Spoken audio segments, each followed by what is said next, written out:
할렐루야. 메멘토 모리는 라틴어로 죽음을 기억하라는 뜻입니다. 인생의 무상함을 깨닫게 하는 동시에 오만에 빠지지 않게 하기 위한 경고의 메시지가 담겨 있는 말이죠. 메멘토 모리. 이 말의 기원은 이렇습니다. 전쟁에서 승리한 로마의 개선장군이 의기양양하게 행진을 하며 많은 사람들에게 환영을 받고 있을 때 그 행렬의 맨 마지막에 있던 노예들이 외친 소리가 바로 메멘토 모리였습니다. 이길 때가 있으면 질 때도 있다는 것이죠. 살 때가 있으면 죽을 때도 있다는 것입니다. 우리의 인생은 삶 가운데서 늘 죽음의 위협 가운데 둘러싸여 있습니다. 기독교 문화를 꽃피운 유럽의 교회 정원에는 아이러니하게 뭐가 있죠? 교회 정원에 무덤이 있잖아요. 생명을 상징하는 교회 정원에 죽음의 그늘이 자리 잡고 있는 것 아닙니까? 이게 바로 메멘토 모리라고 할 수 있습니다. 하지만 종교개혁가 마르틴 루터는 우리가 죽음에 둘러싸여 있다는 말을 믿음으로 단호히 이렇게 뒤집어 말했습니다. 우리는 죽음 한가운데에서 생명에 둘러싸여 있다고 말입니다. 역으로 말씀합니다. 이사야 42장 오늘 보면 앞장에는 하나님께서 당신의 종이었던 이스라엘의 실패에 대해서 통렬히 비판의 말씀을 쏟아놓고 계십니다. 42장을 한번 읽어보세요. 무서운 말씀들이 많이 나옵니다. 그렇다면 하나님께서는 이스라엘을 이대로 포기하실 것인가? 하나님께서 온 세상을 구원하시는 일의 첫 번째 통로로 쓰임받아야 했던 이스라엘의 운명이 이제 어떻게 될 것인가? 하나님은 어떤 방식으로 이 난관을 뛰어넘으실 것인가? 우리는 궁금해하지 않을 수 없기에 오늘 본문 속으로 들어가 보겠습니다. 16절로 17절에 나 여호와가 이같이 말하노라. 바다 가운데 길을 큰 물 가운데 지름길을 내고 병거와 말과 군대의 용사를 이끌어내어 그들이 일시에 엎드려져 일어나지 못하고 소멸하기를 꺼져가는 등불 같게 하였느니라. 할렐루야. 전쟁의 승리에 대한 말씀이죠. 이사야가 이렇게 하나님의 홍해 구원 사건에 대해서 언급하는 이유가 뭘까요? 오래전에 그 홍해 구원 사건을 이스라엘 백성에게 다시 상기시켜주고 있는 이유는 바로 바벨론의 포로가 된 절망 가운데에서 하나님께서 새로 행하실 새로운 일, 즉 구원 사역이 출애굽 사건과 홍해의 기적 사건과 같은 방식일 것이라는 뜻입니다. 구체적으로 과거에 그들의 조상을 애굽에서 탈출시켜 구원해 내신 것과 같이 이제는 그들을 바벨론에서 탈출시켜 구원해 주실 것이라는 뜻입니다. 과거에 출애굽을 이루신 하나님은 새로운 제2의 출애굽을 즉 바벨론에서 탈출을 이루실 하나님과 똑같으신 분이시죠. 동일하신 분이십니다. 이스라엘의 하나님은 당신의 백성을 애굽과 바벨론에서 탈출시켜 구원의 통로로 구원의 길로 인도하신 동일하신 분이십니다. 마찬가지 이스라엘의 하나님이 바로 오늘 우리의 하나님이시죠. 애굽과 바벨론 같은 죄악과 어둠의 세력을 상징하는 것들에 사로잡혀 있던 우리 역시도 하나님께서 똑같은 방식으로 해방시켜 주실 분이시라는 말씀입니다. 18절에서 19절에 너희는 이전 일을 기억하지 말며 옛날 일을 생각하지 말라. 보라 내가 새 일을 행하리니 이제 나타낼 것이라. 너희가 그것을 알지 못하겠느냐? 반드시 내가 광야의 길을 사막에 강을 내리니.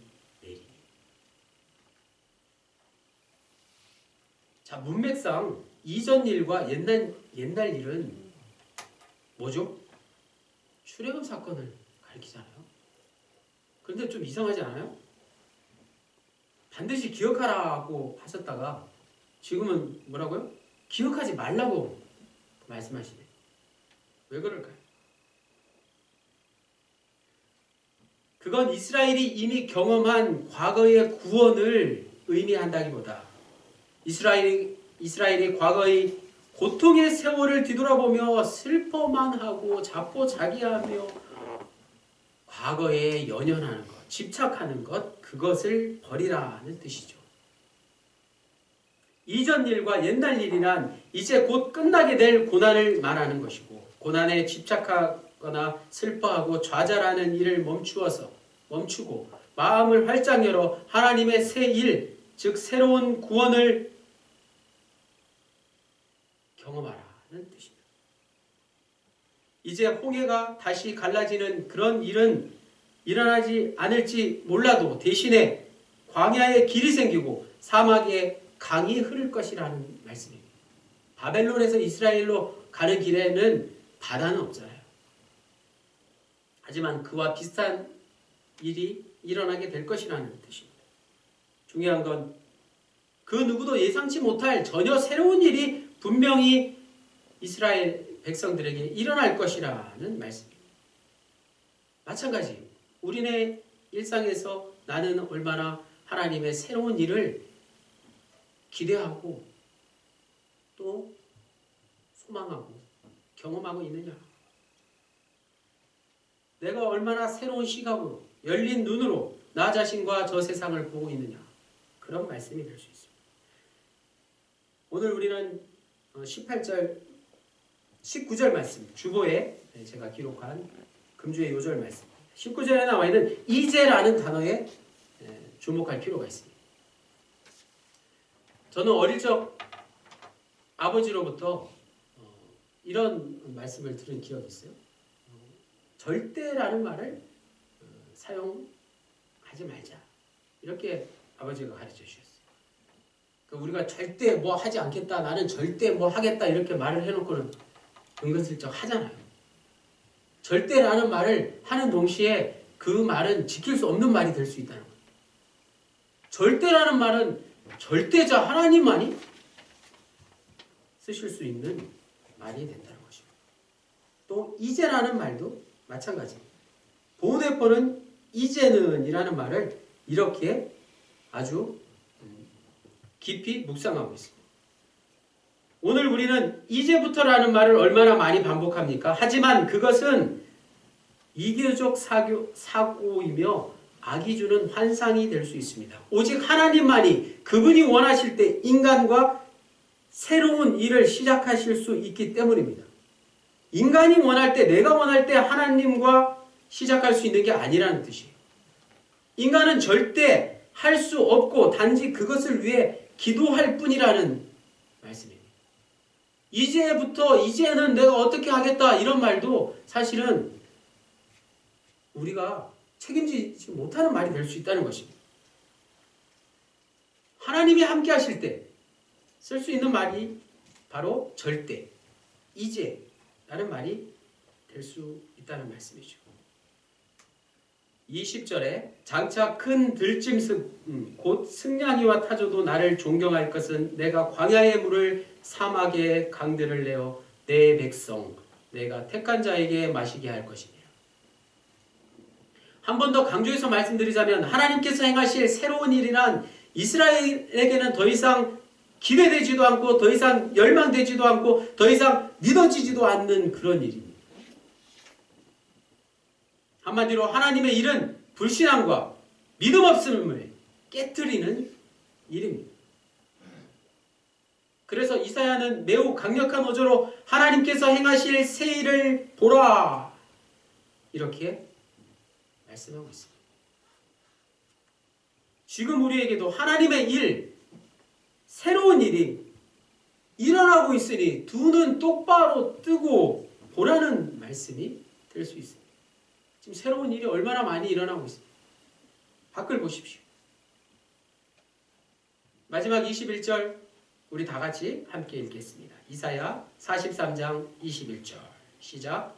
이 백성은 내가 나를 위하여 지었나니 나를 찬송하게 하려 함이니라. 할렐루야. 아멘. 음악 캠프 같은 데 가면 꼭 이 말씀을 암송하게 하죠. 너무 유명한 이 말씀을 저는 처음 들을 때 약간 좀 이상하더라고요. 왜냐하면 우리가 하나님의 기쁨조, 북한에 가면 기쁨조 같은 게 있잖아요. 또 아니고 왜 하나님만 무작정 아무 이유 없이 맹목적으로 찬송해야 하느냐, 이런 생각이 들었기 때문에 그렇게 하지 못할 걸 왜 가식적으로 하는 척 해야 하느냐 는 생각이 들었습니다. 이 말씀을 역시 문자적으로만 받아들이면 하나님은 자기 자신밖에 모르는 그런 이기적인 분이 되고 맙니다. 그러나 어찌 하나님이 그런 분이십니까? 하나님은 그런 분이 아니시죠. 우리가 성경을 볼 때, 성경을 해석할 때 가장 먼저 본문의 문장이나 문맥의 흐름에 따라 해석해야 하지만, 그렇게 해석한 결과가 성경의 전체적인 틀에서, 전체적인 문맥에서 맞지 않을 때는 그렇게 해석할 수 없는 것이죠. 하나님은 그런 분이 아니신데 오늘 21절 말씀은 그런 뜻으로 들리기 때문에 그렇습니다. 그래서 오늘 이사야 43장 21절 말씀은 이렇게 해석되어야 할 것입니다. 나는 내 기쁨 중에 감사하는 마음으로 노래할 수 있도록 너를 지었단다. 나는 내가 늘 기쁘고 행복하게 나를 높일 수 있도록 내가 너를 낳았단다. 부모된 마음으로 하나님께서 자녀된 우리에게 해주시는 말씀 아닐까요? 이사야는 이런 하나님의 말씀을 이미 이사야 43장 1절에서 이렇게 전하고 있습니다. 이사야 43장 1절에 야곱아 너를 창조하신 여호와께서 지금 말씀하십니다. 이스라엘아 너를 지으신 이가 말씀하십니다. 너는 두려워하지 말라. 내가 너를 구속하였고 내가 너를 지명하여 불렀나니 너는 내 것이라. 마지막 오늘 21절 말씀과 오늘 본문의 마지막 21절 말씀과 1절 말씀은 같은 의미의 말씀일 수 있습니다.